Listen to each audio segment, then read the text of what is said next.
Hello, everyone. How you doing? It's Charlene. My name is Charlene Lee, and I'm going to be talking today about how leadership is a mindset and not a title. So for those of you who have joined my live streams before, this is not my usual setup. I'm actually in Boston. I'm helping my son move into his apartment for his senior year of college. So it's going to be a very interesting year, and I'll talk a little bit about him later in this broadcast because I'm such a proud mom. But I in particular wanted to talk about leadership because we are in a moment today when we need as many leaders to be fully invested in what it means to be a leader in this time and place. And I really wanted to talk about something that I have been very passionate about, which is that you don't need a title to be able to be a leader. I oftentimes in my talks will talk to people and say, what is it that you are doing in your life? I mean, I ask people, of all the people who are here in this audience, how many of you are leaders? And I ask them to raise their hands. And in a general audience, maybe a quarter of the hands would go up. And it was especially interesting is when I am at a leadership retreat, maybe about half the hands go up. And it's a leadership retreat. So they're all leaders by title, but they don't feel like they're leaders in terms of their spirit, the emotional place, and also in their mindset. So what I'm going to be talking about today is how to think about yourself as a leader, regardless of what your title is. So I would love to have you say where you're coming from today and what is your definition of a leader? And I'm going to try to get to as many of those. And also, if you have any questions about what it means to be a leader, especially in this day and age, we'd love to hear from them. So my screen is down here. So I'm going to try to see if I can get a couple of people here to welcome them. So Waria, thank you so much for joining. Thank you for a little bit of a wait and delay there. Martin, thank you for joining from Turkey. And we have Michelle also making just a comment that it's a great point that leadership is a mindset and not a title. So let me get into it. So if you think about what it means to be a leader, oftentimes what people will say is, well, a leader is a title. It is the person in the organization who has the final say. The buck stops with them. They're the final decision maker. And they're the person who, in the end, is going to be held accountable for whatever the outcome is, whether it's a great outcome or a bad outcome. They are going to be the person who owns it. Some other things people would say is they also have the knowledge and the expertise to be able to call the shots, to set the strategy, to tell people what they need to do, A, B, C, and D, so that they can get the things done. People rely on that leader to coordinate everybody and make sure we're pulling in the same direction. So that's a technical description of what leaders do. But we also have a different way of thinking about leaders. They're the ones who inspire us, who get us to come together, to work hard, to achieve a common goal. They're also the ones who have a tremendous sense of empathy for the situation we're in. They stop and seek to understand, step outside of their leadership role to put themselves in your shoes, to figure out where are you at? What words or resources do you need to get your job done? So that's what leaders do. But I think leaders, the most important thing about leaders is that leaders create change. Because that's what leaders do. They go from a status quo of where you are today. And they say, this isn't good enough. It may be okay, but we could do better. And they inspire people, bring people together, get the resources, and inspire everyone to go towards something better. Leaders take you from where you are today to a point that's going to be better in the future. Leaders create change. Because if you're not creating change, then you're not a leader. You're a manager. And all those things we talked about before around creating accountability, getting people together to get the job done, that's what managers do. And they do that really effectively every single day, making sure that things move smoothly. But leaders are one step different from that. Leaders say the status quo, what we're doing today, isn't enough. We have to do better, and they create change. So that's the thing. And that leaders create change. And here's the thing, you don't have to have a title to create change. I often hear from people, they're like, well, I'm waiting to be a leader so that I can then have the title and the permission to make all these changes that I want to have happen. I'm going to work hard, and someday I'll have that office, I'll have that title, and then I can create change. Well, what happens is you get that permission to do that if you've demonstrated that you can create change even before you've had that title. I see so many people who are individual contributors or people on their own creating change because they see a need for it. So that's my key thing here, is that you don't need to have a title. You don't need to wait. And I encourage you to not wait, because if we all wait for permission to change, if we wait for somebody to say, okay, it's time for you now to step up and be a leader, we're in a world of hurt today. We need more people to step up and own these changes, identify these changes, and be able to start working on them. So the question becomes, how do you actually do this? How do you figure out what kind of change needs to happen? And this is where I think the types of levels of change are such a great way to be thinking about this. There is a lot of leadership research that goes into the levels of change and leadership that you have. And the most basic one is the leadership of self. So it's hard to lead others if you can't lead yourself. In other words, can you create change? Can you get things done, but also make the changes in your own life and do that well and effectively, having the discipline and that focus to create that change? And when you can do it for yourself, then you can do it for others, and then you can do it for teams, and you can do it for an organization. And it's that formal recognition that comes with doing it in an organization. But again, you don't need to wait for that. I was talking to a group of college students, and they were saying, how do I become a leader? How do I actually do this? And I go, look for something that needs to be changed right now in your backyard, in your classrooms, in your dormitories. So I'll give you an example of what my son did. Again, I'm very proud of my son, Ben. And he is a senior now, finishing up his last year at college at Boston University. And when he was a freshman, he came in, very quickly declared into computer science, and then realized that the school, while it had a lot of resources, wasn't really well set up for the first years who were coming in, the freshmen. It was really well geared. There were clubs and there were classes and other things to get into as you were going along. But when you walk in the first day, you're kind of lost.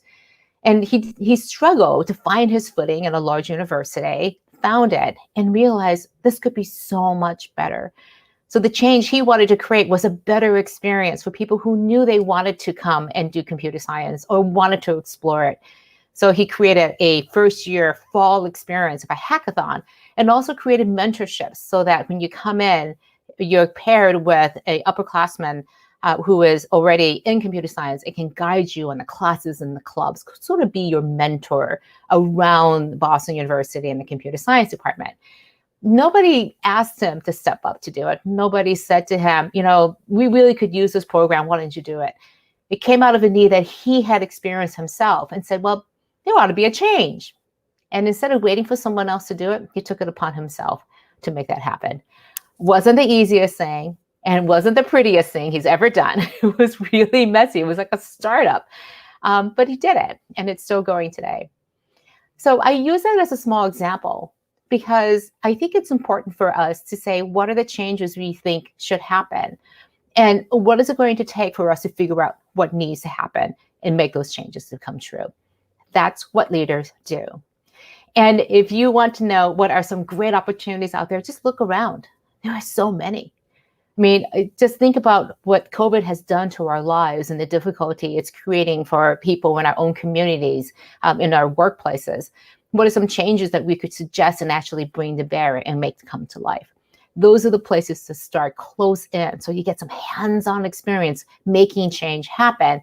And as you get better at it, then start creating more and more change with bigger scale, bigger scope with other people that you bring in. So I want to take a quick look at some of the comments that people have here. There was a lot of comments. I'm going to try to get through as many of these as possible. I love this comment from Ronald, who says, to be a leader, a catalyst to bring out the best in my team. So that's how he sees himself as a leader. It's not him doing the work. He's catalyzing other people to be able to bring their best selves to make that change happen. Marlon also has a similar kind of comment that leadership is how you influence others. And I always love the classic definition of leadership from the Leadership Challenge, a great book, The Leadership Challenge by Jim Kouzes and Barry Posner. And they define leadership as a relationship between people who aspire to create change and the people who are inspired to follow them. So the influence, Marlon, that you're talking about is a key thing. All right, let's see. Andrew, thank you so much for joining from South Africa. Oh, I love this one, Paul. Paul is saying, the leader is a person who asks, how can I help? I love this because it goes back to Simon Sinek's the definition of leadership. He wrote a great book that leaders eat last. And that's such a great way to be thinking about it, because the leader is there in sort of the servant leader mentality, that you're there to make everybody else successful. You're going to make sure that everyone else is fed, taken care of, so they can do their best job. And I think it's also a great way to think that it's not about you as a leader, it's about everybody else. Let's see. This is a little bit of a long one. I'm going to put it up anyways because it's a long one from Zahir. And what Zahir is saying, that it's inborn quality. Is it inborn, or is it something that you have coming from outside? So the leader possesses a delightful sense of humor. How important do emotional intelligence plays, and how important do mentors play in this role? I think all of those things about having a mentor. Let me just address that very quickly, because mentors are important, but it's not so much like, I want you to be my mentor. It's more about that relationship between a mentor and yourself. How can you learn from that mentor? What are the places and the ways that you're going to learn from them? And in many ways, the best leaders we've ever had are our own mentors. We look subconsciously at the people who we've really respected in our lives, and remember not only things they did, not only the things they said, but also the things that they did to make us feel empowered and respected and important. I think of the best leader I've ever had, and the feeling I had that he gave me was being limitless. He set no limits on the possibilities of what I could do, what the team could do. And just removed all those barriers and inspired us to be very creative and to go out. I get chills thinking about that feeling because it was so powerful. I felt so limitless because of what this leader did for us. All right, going on to a couple other comments here. Let's see. One question from Paul is change always necessary for exceptionalism? I think that the question here is, do you have to be exceptional to be a leader? I think in some ways the smallest little things can make a difference in being a leader. I'll give an example. I was just traveling through an airport, and just a couple of days ago, first time flying. And one of the attendants was going around and really making sure that everybody had their mask on. Excuse me, as I cough.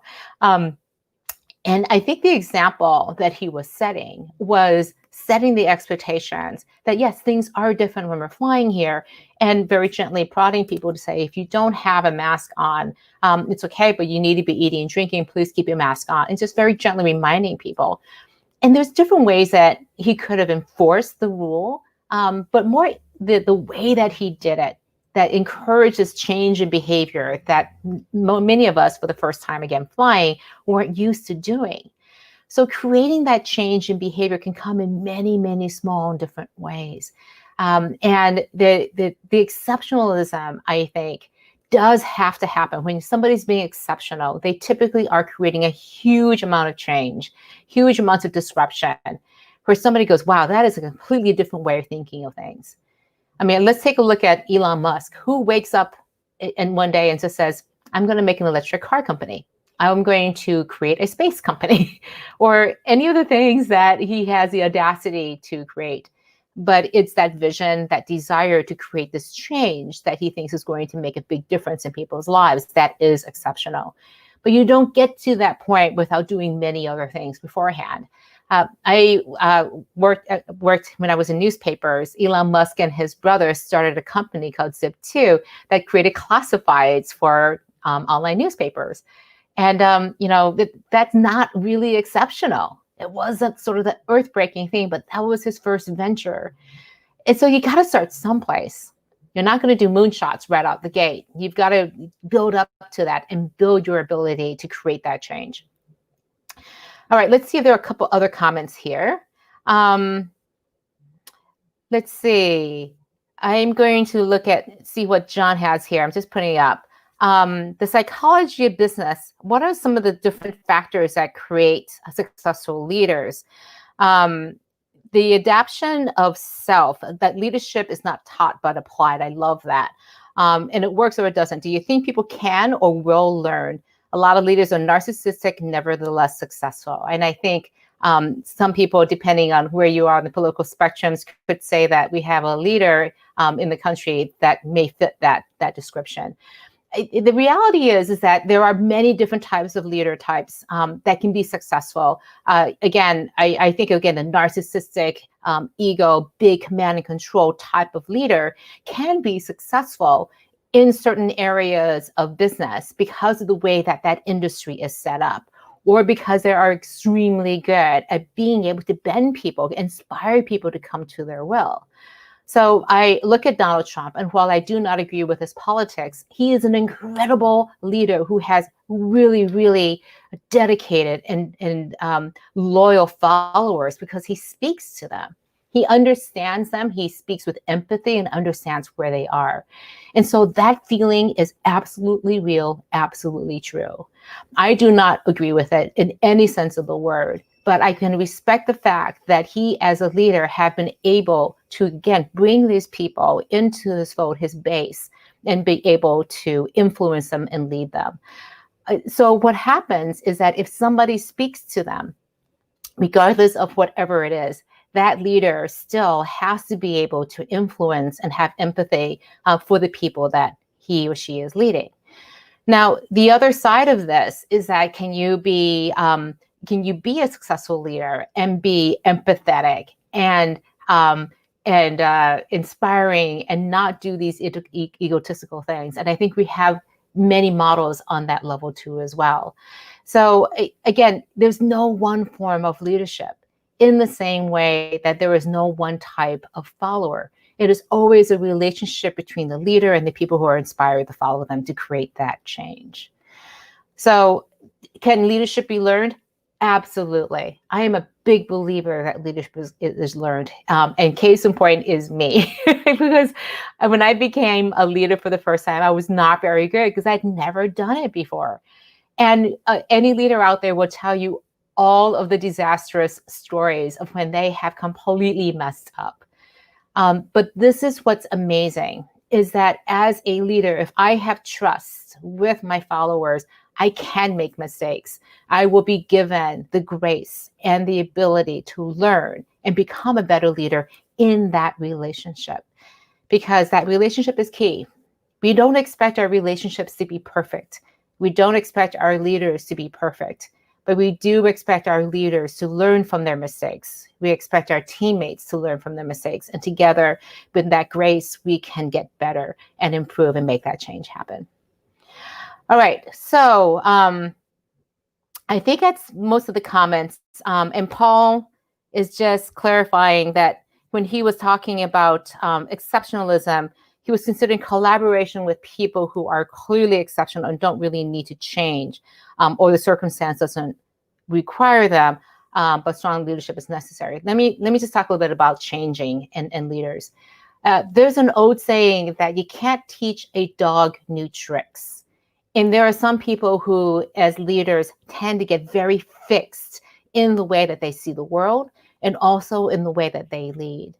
And when that happens, I think they tend to cease becoming leaders, and they become, again, the manager, where they're so invested in the status quo because that's how they got there and how they feel comfortable, that they are no longer able to see what that change needs to happen.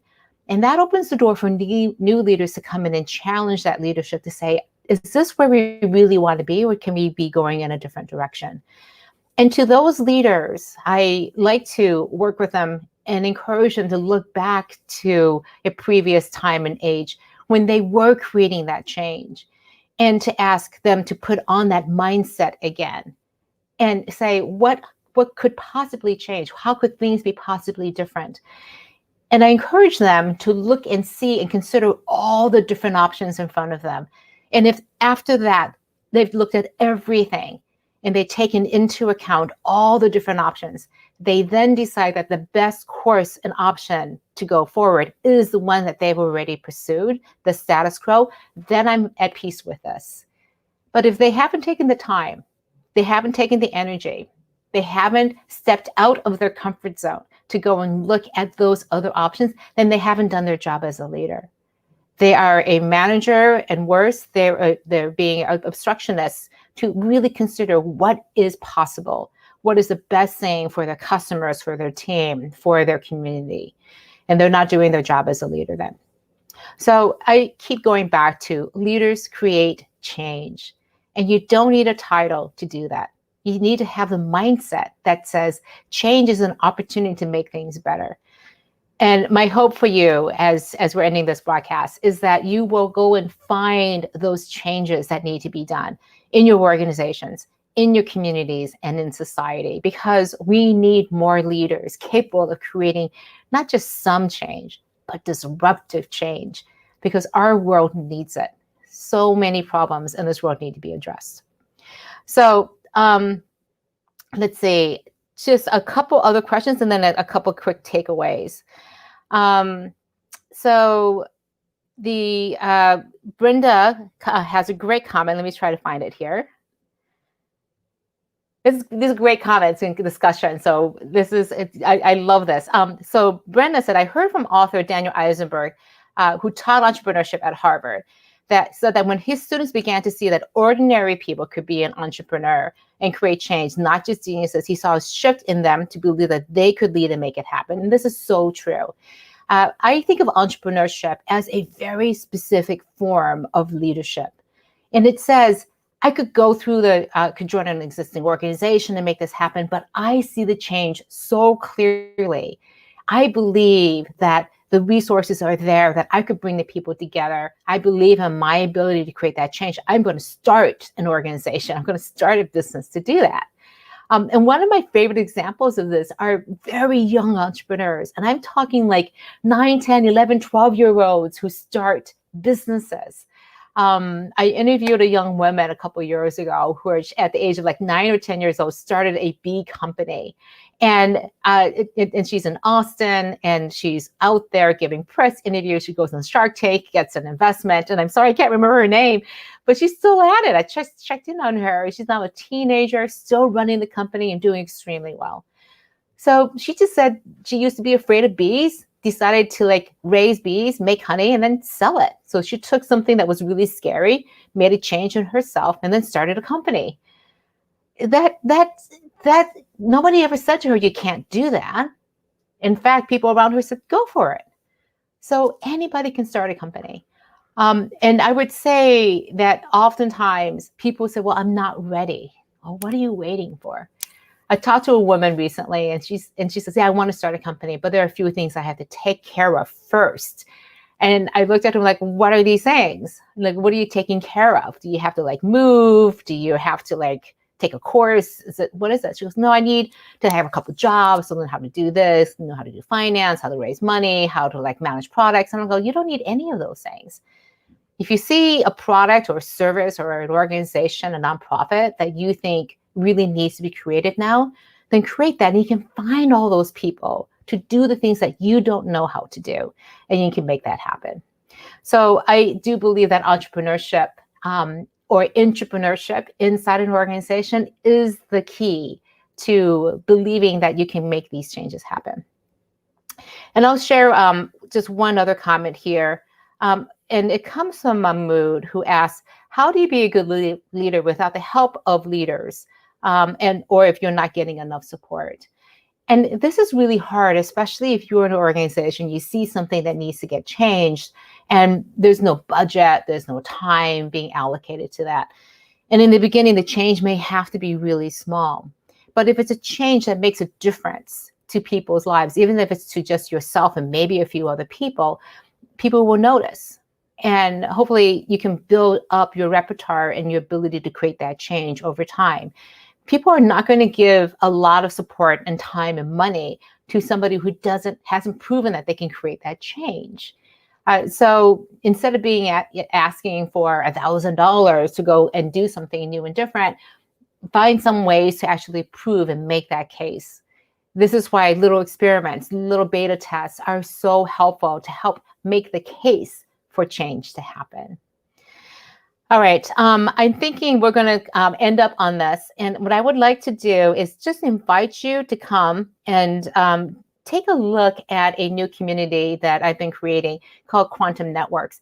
And the whole idea behind Quantum is that you can meet and connect with other disruptive leaders. We have events on a regular basis. We have circles that are peer-based groups that you can join to support each other.